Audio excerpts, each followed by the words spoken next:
Olá a todos os nossos irmãos que nos assistem através do canal do Centro Espírita Nosso Lar de Pinhais, do Paraná. Com muita alegria no coração que hoje vamos conversar um pouco a respeito do Evangelho de Jesus à luz da doutrina espírita, né? E meu nome é Alcibílio, sou trabalhador da casa já há algum tempo e vamos hoje conversar um pouco mais a respeito do Evangelho do nosso Mestre querido Jesus, com o auxílio dos estudos e dos apontamentos e de todo esclarecimento que os Espíritos trouxeram e que Kardec nos brindou com a sua codificação, que tanto nos auxiliam a elucidar algumas dúvidas que ao longo dos tempos se fizeram permanente em nossas cabeças, nossas ideias, né?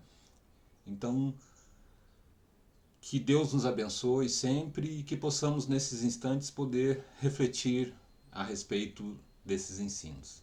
Convido todos a uma breve oração para que possamos harmonizar nosso pensamento, nossa mente e nos religarmos a Deus, a Jesus e aos bons espíritos que nos acompanham sempre.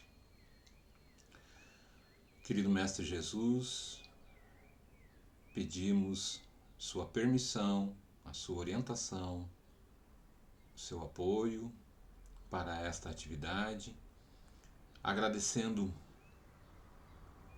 pela oportunidade de recebermos esse pão espiritual, o seu Evangelho, os seus ensinamentos, que nos trazem conforto para o coração, esperança numa manhã melhor e que nos mostra que com a esperança renovada, com a fé, com luta, poderemos estagiar em momentos melhores do que hoje estamos.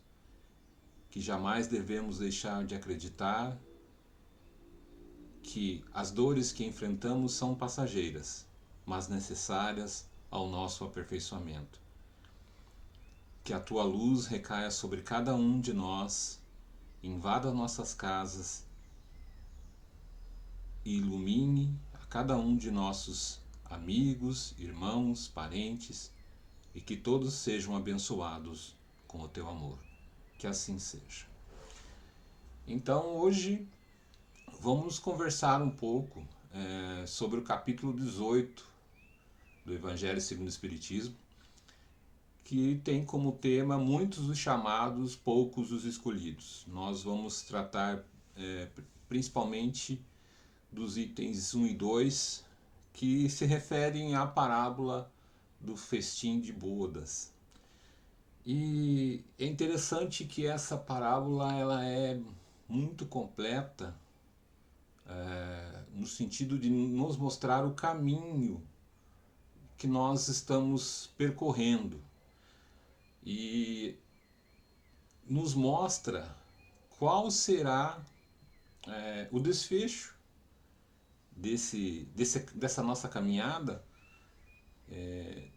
independente, né, de nossas escolhas, né? Ela nos mostra por onde vamos caminhar, qual objetivo vamos atingir, o que espera de nós, as nossas, sobre nossas escolhas, né? O que o Pai Celestial espera de nós, né?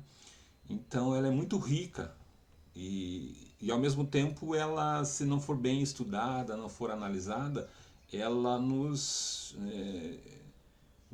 faz perder um pouco a compreensão. Ela parece uma coisa muito simples, né?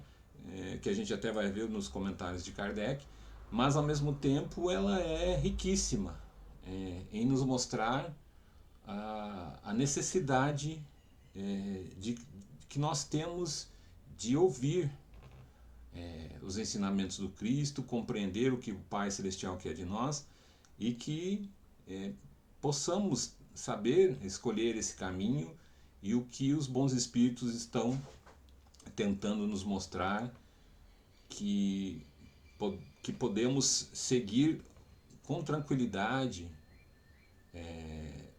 um caminho mais difícil muitas vezes, mais estreito, mas que com certeza nos levará ao nosso objetivo, que é ascender a planos espirituais mais elevados. Então, a parábola que o Mestre Jesus nos trouxe é a seguinte. Falando ainda por parábolas, disse-lhes Jesus: o reino dos céus se assemelha a um rei que, querendo festejar as bodas de seu filho, despachou seus servos a chamar para as bodas os que tinham sido convidados.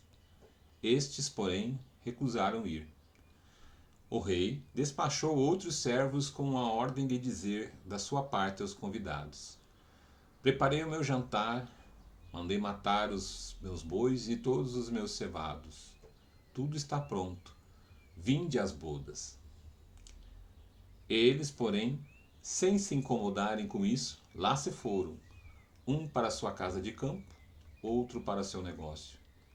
Os outros pegaram dos seus servos e os mataram, depois de lhes haverem feito muitos ultrajes. Sabendo disso, o rei se tomou de cólera e, mandando contra eles seus exércitos, exterminou os assassinos e lhes queimou a cidade. Então disse a seus servos: o festim das bodas está inteiramente preparado, mas os que para ele foram chamados não eram dignos dele. Ide, pois, às encruzilhadas e chamai para as bodas todos quantos encontrardes. Os servos então saíram pelas ruas e trouxeram todos que iam encontrando, bons e maus. A sala das bodas se encheu de pessoas que se puseram à mesa. Entrou, em seguida, o rei para ver os que estavam à mesa, e dando com um homem que não vestia a túnica nupcial, disse-lhe: meu amigo, como entrastes aqui sem a túnica nupcial?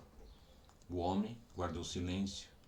Então disse o rei à sua gente: atai-lhe as mãos e os pés, e lançai-o nas trevas exteriores.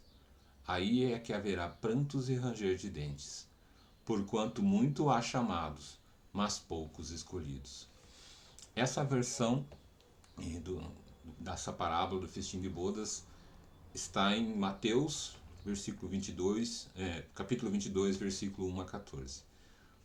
Nós encontramos também no Evangelho de Lucas, mas a gente vai com essa versão, com essa que Kardec colocou no Evangelho segundo o Espiritismo. Então é uma parábola que a princípio a gente olha para ela e vê uma história sobre um casamento, digamos assim, né? Uma bodas, né? Festim de bodas é um casamento. O casamento do filho do rei, né? E ele, com muita alegria, com muita felicidade, preparou uma grande festa, um grande banquete, e convidou muita gente. Ele queria muita gente nesse evento, né?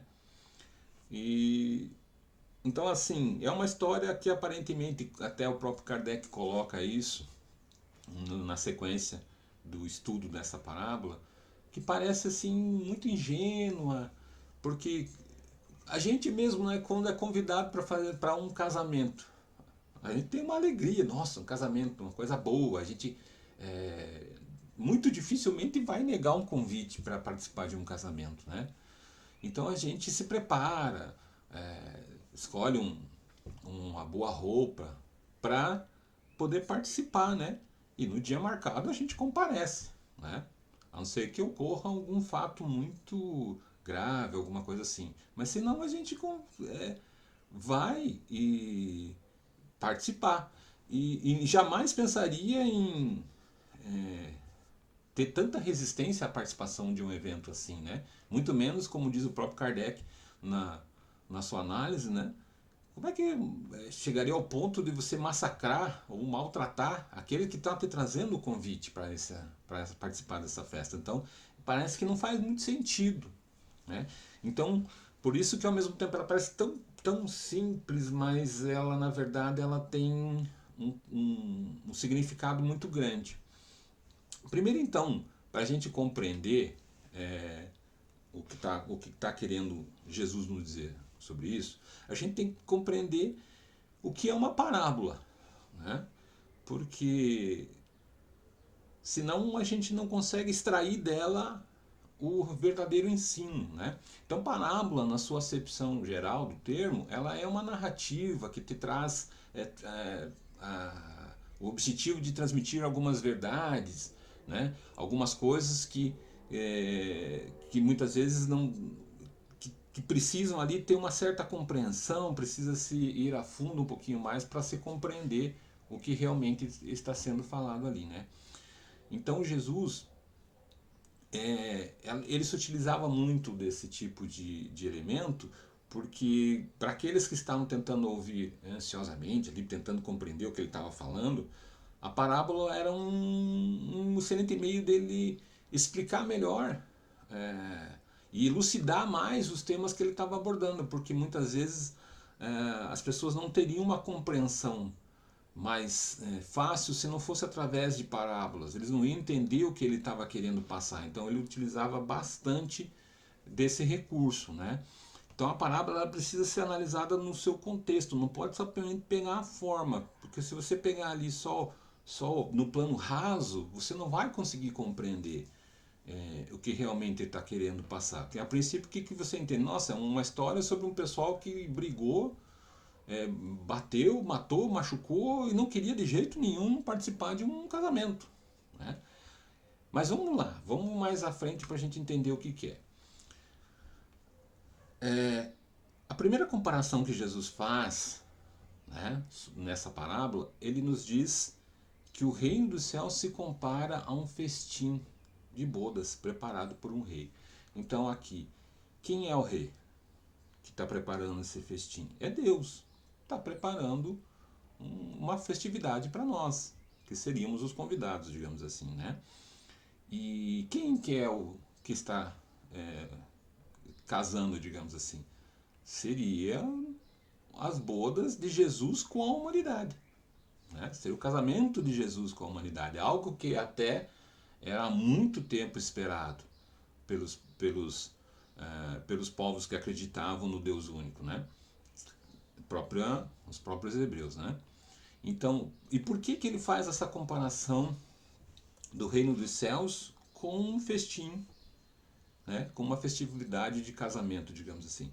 Porque ele quer dizer que, geralmente, nesses momentos das festividades do casamento, principalmente naquela época também, porque naquela época que Jesus contou essa parábola, as bodas eram algo extremamente celebrado pelos hebreus. Então, às vezes, demorava alguns dias naquela celebração, naquela alegria. Então, era uma festa muito grande. Então, era um momento de muita alegria, né?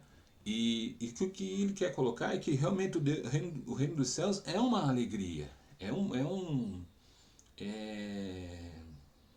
é uma festividade, é uma coisa leve, uma coisa agradável, que todo mundo gosta de participar, vai querer estar presente, né?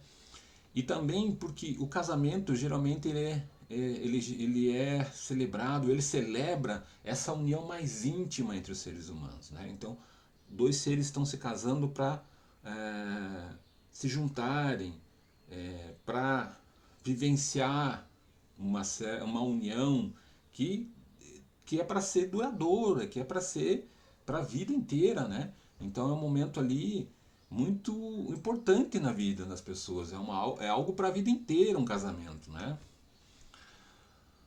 E dentro desse festim, digamos assim, o que tem geralmente num casamento, quando você pensa no casamento? Ah, tem toda a celebração, né? Tem toda uma cerimonial, enfim, tem a alegria, tem a parte espiritual da ligação, enfim. Mas tem também lá a parte que todo mundo gosta, que é a festa, né?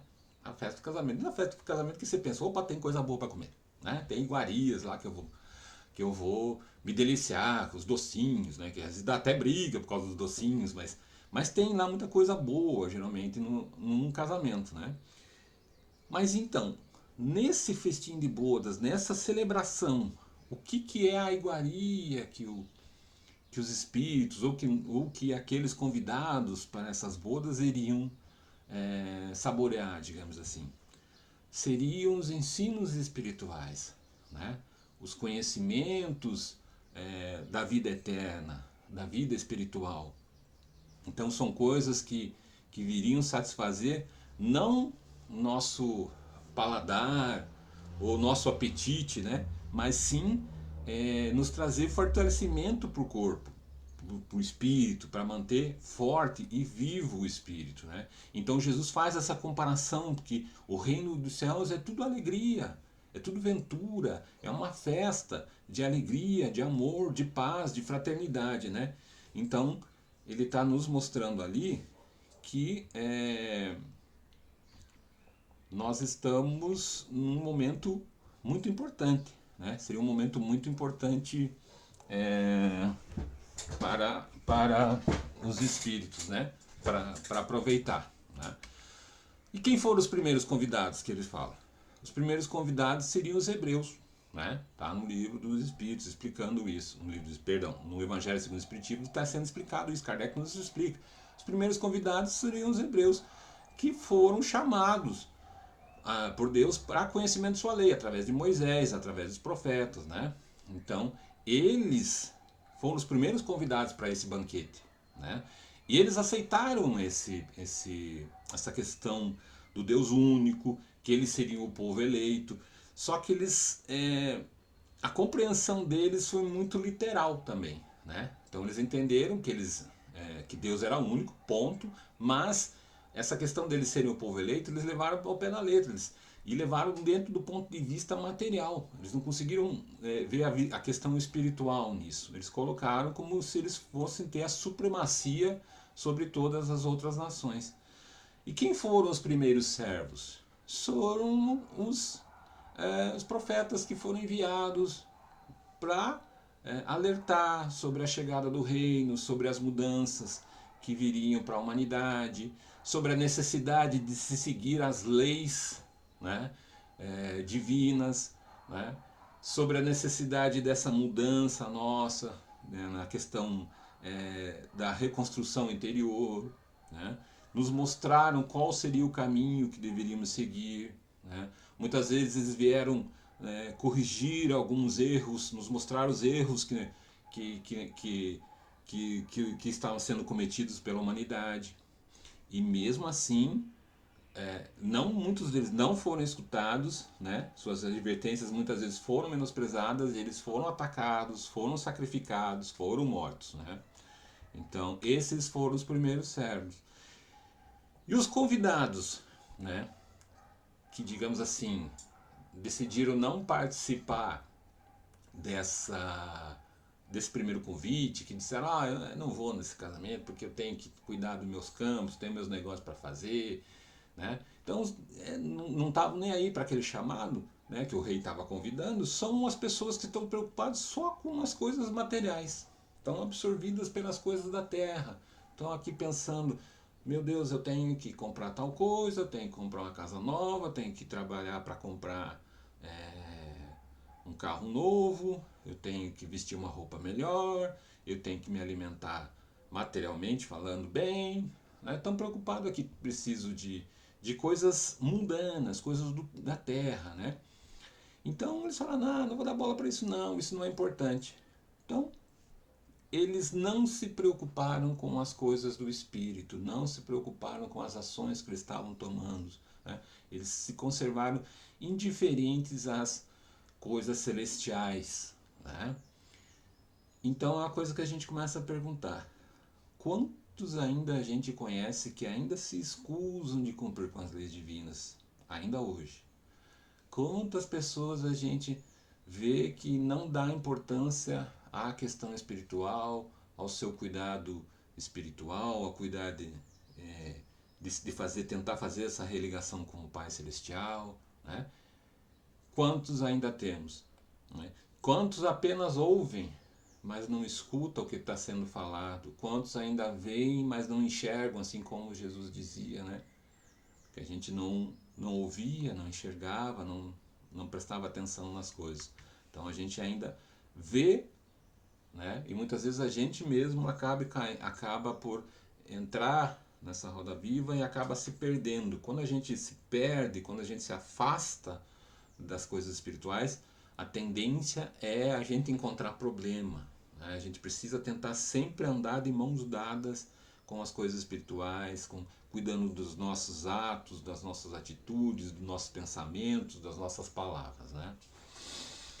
Mas Kardec faz nesse estudo faz uma colocação importante, que também não é justo colocar a culpa no povo todo, né?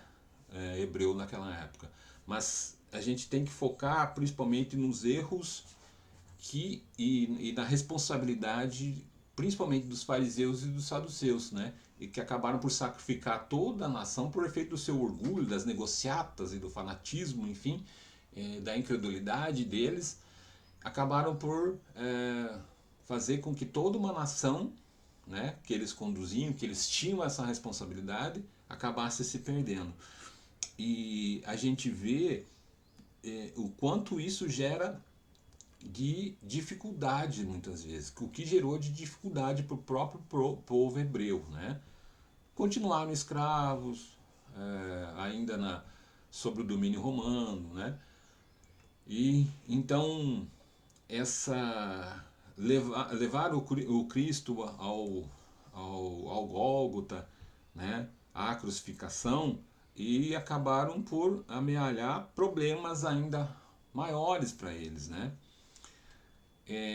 Mas a gente sabe que ainda assim existiam muitos, acabou ainda tendo muitos hebreus que acabaram ouvindo aquilo que o Cristo disse, né? Então teve os que ouviram, os próprios apóstolos, as pessoas mais próximas ali, e muitos outros que foram contagiados e que acabaram despertando para a realidade do reino espiritual, do reino de Deus, né? E que acabaram por transformando assim as suas vidas, né?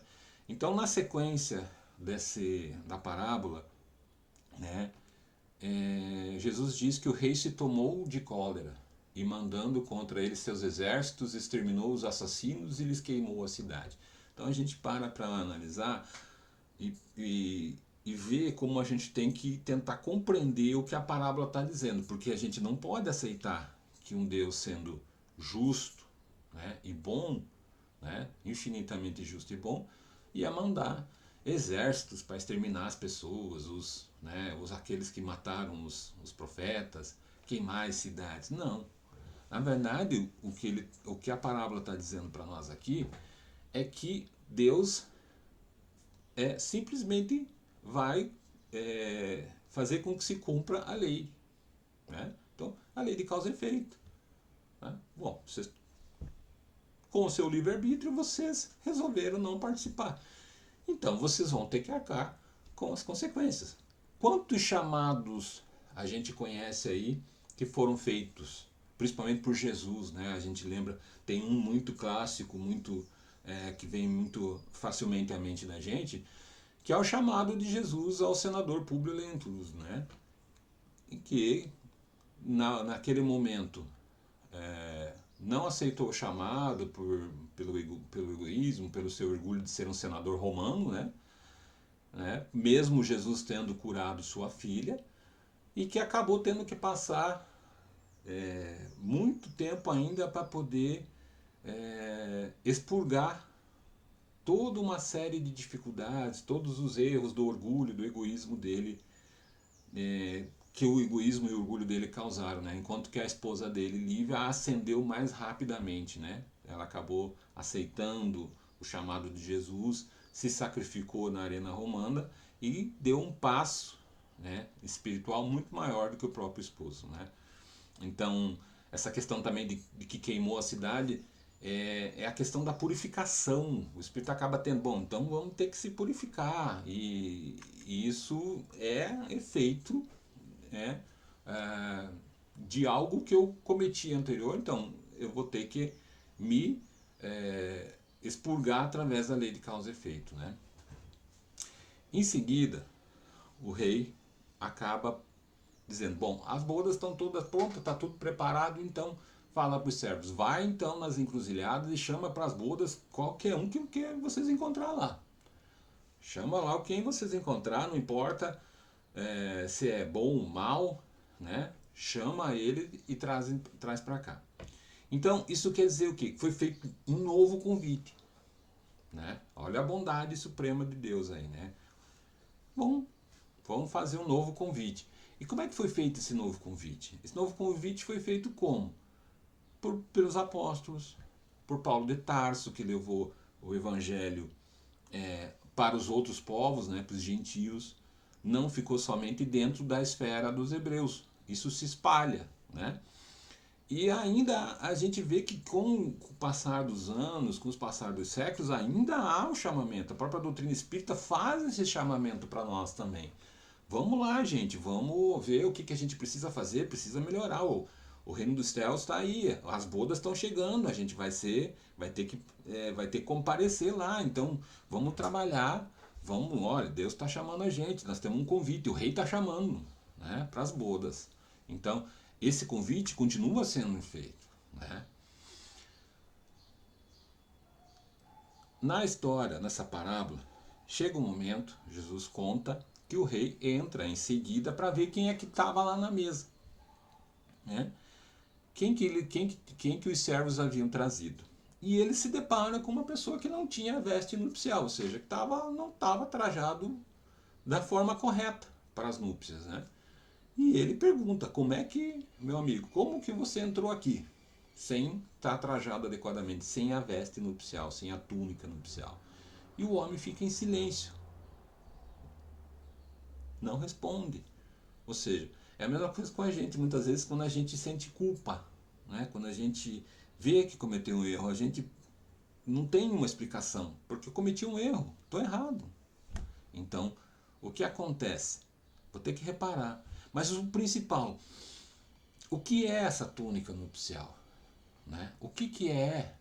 Por que ele não poderia? Né? Porque já que foi mandado chamar todo mundo que era bom ou mal, né? Para essas bodas, por que ele que não estava com uma túnica, né? Não poderia entrar, já que foi chamado qualquer um?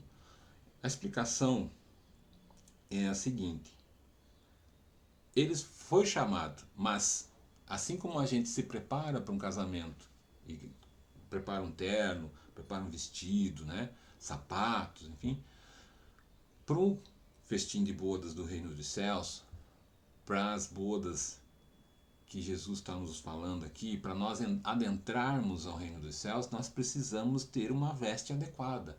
Ou seja, nós precisamos trabalhar o nosso espírito. Nós precisamos purificar o nosso perispírito também, porque eu só vou conseguir ascender para uma esfera maior se o meu perispírito estiver mais leve, mais depurado, mais limpo, né? Então eu preciso ter o meu coração mais purificado, eu preciso cumprir a lei segundo o Espírito, eu preciso cumprir as leis de Deus, para que eu me purifique e eu possa vestir essa túnica. Eu preciso caminhar, né? Passar pela porta estreita que Jesus nos fala. A caminhada é dura, é dolorida, machuca, não é fácil, né? É mais fácil ir pela porta larga, pelo caminho largo, só que esse caminho tem as coisas do mundo que nos atrai.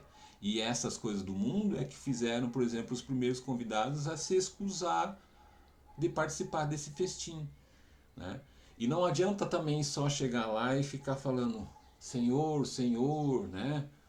E não realmente praticar a lei. Nós precisamos começar a praticar a lei, né? Jesus, na própria oração, quando ele nos ensina a oração dominical, ele nos fala que a gente não pode somente é, orar como os hipócritas, né? De pé, repetindo palavras. A gente precisa orar do coração, precisa se dedicar de corpo e alma, principalmente do espírito para aquilo, né? Para que a gente possa receber e fazer a nossa transformação. Então, mais outra coisa que até é abordado na sequência desse capítulo, né, que muito se pedirá àquele que muito recebeu. Então aquele que está recebendo bastante também vai ser cobrado mais, porque não pode alegar desconhecimento, né? Também será dado mais àquele que já tem, né? Porque os próprios apóstolos perguntaram para ele por que o Senhor fala por parábolas para eles? Porque a eles ainda não foi dado a conhecer, e vós outros já podem conhecer, vocês já estão recebendo. Ou seja, eles ainda não ouvem, aliás, ouvem e não escutam, veem e não enxergam. Agora vocês já estão vendo. Então, nós, principalmente que estudamos a doutrina espírita, nós vamos ser muito cobrados. Nós estamos recebendo bastante, e cada vez que a gente estuda, a gente recebe muito mais. Cada vez que a gente se dedica à prática, a gente vai receber cada vez mais, né? E como é que a gente vai ser reconhecido como cristão verdadeiro? É pelas nossas obras, pelas práticas, né? O que a gente está fazendo, o que a gente está, a forma como estamos agindo é que vai nos mostrar se realmente nós somos um verdadeiro cristão, né? Como diz Kardec, nós estamos nos esforçando, então pelo esforço que nós estamos fazendo é que nós vamos ser reconhecidos como verdadeiros espíritas, né? Então nós precisamos nos dedicar a isso. No final dessa parábola, por isso que eu falo que ela é muito rica, porque ela abrange uma caminhada grande, bastante coisa, sobre tudo aquilo que a doutrina espírita nos traz, e principalmente sobre os ensinamentos de Jesus. Jesus nos fala que o rei disse à sua gente, para aquele homem que estava sem a veste nupcial: atai-lhe as mãos e os pés e lançai-o nas trevas exteriores. Aí é que haverá prantos e ranger de dentes. Então a gente começa tem que pegar a parábola e tentar compreender o que está dizendo isso. Bom, o cara foi convidado porque era para ser chamado qualquer pessoa. Aí de repente ele chega no festim e tá sem a roupa adequada, e ainda vão amarrar as mãos dele, os pés, e vão jogar nas trevas, ou seja, no sofrimento. Não, mas faz sentido? O que está dizendo, o que Jesus quer nos dizer é o seguinte: você precisa estar lutando para se melhorar, né? Para poder depurar o seu espírito, a fim de que você tenha a veste adequada para entrar no reino dos céus, né? Nesse mundo novo que ele estava propondo para nós. Se a gente ainda não fez nada, a gente recebe o convite e não faz nada para mudar, vai chegar um momento lá, né, nesse festim que ele vai ocorrer, como a gente não vai estar adequado, a gente vai ter que ser encaminhado para outro lugar. É isso que a gente fala sobre a transformação, sobre esse momento de transição planetária em que a gente passa do mundo de provas e expiações para o mundo de regeneração. Então, o que é o atalho as mãos e os pés? Ou seja, você não tem mais o que fazer. Agora você teve a sua oportunidade, agora você vai voltar e vai ter que se desencilhar de tudo isso que te amarra o teu caminhar, a tua evolução, num lugar um pouco mais difícil. Lá, né, não vai ser mais aqui. Lá é que vai ter muita dor, vai ter muita dificuldade. Aqui vai ser aquele momento de de convalescência, digamos assim.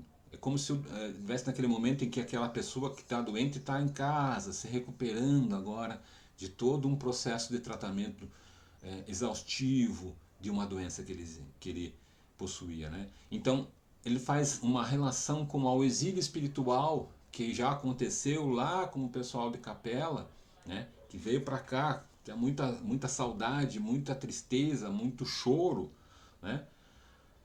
Vai acontecer e já está acontecendo com aqueles que não se adequaram a este mundo nesse processo de regeneração, né? Porque serão convidados a irem para um outro mundo, né? E vão sentir saudades daqui, porque aqui a destinação da Terra é ser um mundo de regeneração. Então quem não tiver adequado vai ter que, infelizmente, se retirar, né? Vai ser convidado a se retirar. Então, para que a gente possa atender a esses requisitos, né? Então é preciso que a gente coloque em nossas mentes e trabalhe isso e tenha em mente que é preciso principalmente praticar agora aquilo que Kardec nos fala.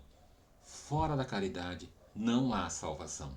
Então a gente precisa trabalhar a caridade, o amor, a benevolência, o perdão, né? A indulgência, todas as virtudes, para que nós possamos nos salvar, para que a gente possa ter o direito à participação desse festim, né? E esse chamamento, todos os dias nós somos chamados. Nós somos chamados a cumprir nossas responsabilidades enquanto pais, enquanto filhos, enquanto irmãos, enquanto trabalhadores, enquanto estudantes, enquanto enfim, operários. Eu sou patrão, sou empregado, enfim, todos os dias nós temos responsabilidades e em todas essas situações nós temos que cumprir com a lei de amor, com a lei de caridade, com a lei do progresso, enfim. Paulo de Tarso, no Livro dos Espíritos, na questão 1009, ele nos diz que gravitar para a unidade divina, eis o fim da humanidade. Então, nossa destinação enquanto espíritos é ficar gravitando em torno de Deus, ou seja, nos aproximarmos cada vez mais para Deus.